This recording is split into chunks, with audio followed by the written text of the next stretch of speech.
Hello বন্ধুরা, চলে এসেছি একটি মিনি ব্লগ নিয়ে। তো দেখো, আমি কিন্তু সুন্দর করে একটি শাড়ি পরে রেডি হয়ে বেরিয়ে পড়েছি। তো আমরা সবাই মিলে যাচ্ছি একটা কাকা শ্বশুরের বাড়িতে গৃহপ্রবেশ।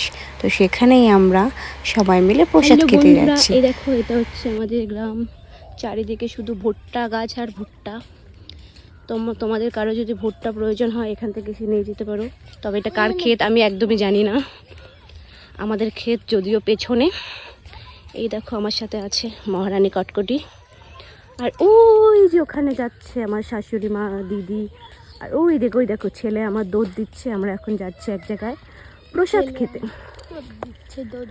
তো আমরা সেখানে যাচ্ছি। তো চলো বন্ধুরা, ভিডিওটা কন্টিনিউ দেখতে থাকো।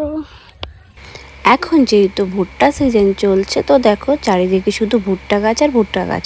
তো তার মাঝে কিন্তু ভেন্ডি গাছেরও দেখা পেয়ে গেলাম। তো তারপর আমরা চলে এসেছি।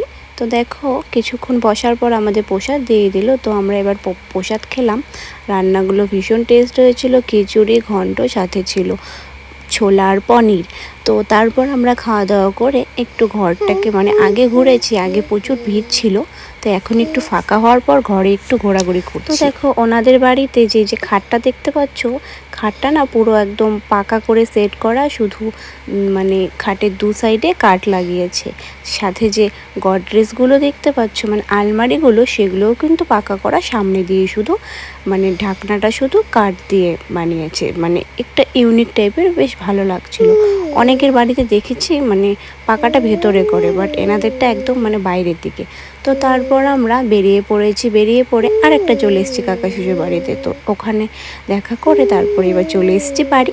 তো বন্ধুরা, আজকের ভিডিওটা এতটুকু। ভালো লাগলে অবশ্যই লাইক, কমেন্ট আর শেয়ার করে দিও। আর আমার ভিডিও তোমাদের কেমন লাগে সকলে জানিও। বাই।